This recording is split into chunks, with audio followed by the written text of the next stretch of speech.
노동자 기본권 보장을 위해 총파업, 총력 투쟁을 선포한다.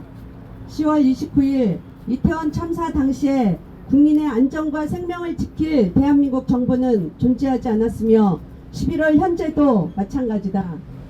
권력의 유지 강화에만 몰두하고 있는 정권은 국민의 생명과 안전을 외면했으며 노동자의 안전과 권리도 내팽개치고 있다. 노동자가 안전하지 않은 나라에 국민의 안전 또한 지켜질 수 없으며 노동권의 보장 없이는 노동자의 안전 또한 없다. 올해 초부터 중대재해처벌법이 시행되었지만 9월까지 중대재해는 483건, 중대재해자 수는 510명으로 작년보다 오히려 더 늘어났다. 중대재해로 처벌받은 사업주가 단 한 명도 없는 현실이 중대재해가 줄어들지 않고 있는 원인을 설명해주고 있다. 중대재해 사망자 510명 중 건설 현장에서 발생한 중대재해자는 절반에 가까운 253명이다. 건설안전특별법이 제정되어야 할 명확한 이유다. 법안 발의 후 상임위에서 논의조차 되지 않은 채 2년이 넘게 방치되고 있는 건설안전특별법을 신속하게 처리할 것을 촉구한다. 화물안전운임제 또한 상반기 화물 노동자들의 투쟁이 벌어지자 여야 국회의원들이 앞다퉈 법안을 발의했다가 일몰제 기한이 한 달밖에 남지 않은 현재까지 법안 처리 여부가 불투명한 상태다. 적정 운영력 보장을 통해 대형 화물 차량의 과속, 과로 운행을 막기 위한 안전운임제는 화물 노동자와 운전자의 안전을 보장하기 위한 효율적인 제도로 인정받고 있다.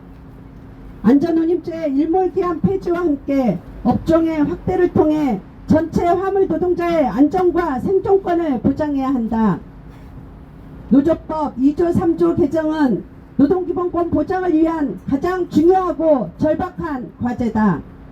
올해 대한민국 노동자 투쟁에서 언론의 주목을 가장 많이 받은 투쟁은 대우조선 하천 노동자의 투쟁이었다. 스스로 만든 감옥에서 이대로 살 수는 없지 않습니까? 난 절박한 구호에 모든 국민들이 공감하고 근본적인 문제 해결이 이루어져야 한다고 지적했다. 대우조선 하청 노동자들의 투쟁이 마무리되었지만 노동자들은 물가 폭등에도 불구하고 5년 전 임금의 30% 수준이며 470억 원의 천문학적 손해배상 소송에 직면해 있다. 실질적인 문제 해결과 능력을 가진 원청 사용자는 아무런 법적 책임을 지지 않는 상태에서 하청 노동자의 처우 개선을 실현하는 것은 불가능하다. 또한 원청 사용자가 다단계 하도급이나 특수고용 형태의 계약을 이용하여 비용 절감과 법적 책임을 회피하는 관행을 더 이상 용인해서는 안 된다. 이익은 사유하고 위험과 손실은 사회화하는 전형적인 계약 형태인 특수고용과 하도급의 원청 책임을 부여해야 한다. 노조법 이전 노동자와 사용자 정의 확대, 3조 정당한 쟁의로 인한 손해배상의 제한은 우리나라가 비준한 ILO 87호 협약의 주요 내용이기도 하다. 이와 함께 윤석열 정부 안에서 사회공공성을 확대시키고 재벌들을 살찌우는 민영화 시도가 전방위적으로 추진되고 있다. 철도, 지하철, 의료와 돌봄 영역에서 인력과 기능, 예산 축소를 통해 공공성을 약화시키는 시도들에 대해 민주노총은 강력히 반대하며 미정화 저지를 위해 투쟁할 것이다. 이제 정기국회가 보름여 밖에 남지 않았다.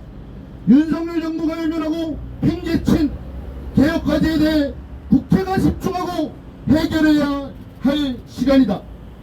민주노총은 국민의 안전과 생명보호, 노동권의 확대, 민영화 저지와 공공성 강화를 위해 총파업, 총력 투쟁을 선포한다.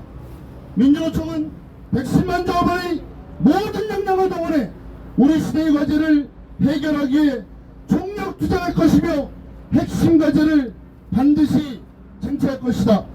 마지막 3번씩 반복해 주십시오.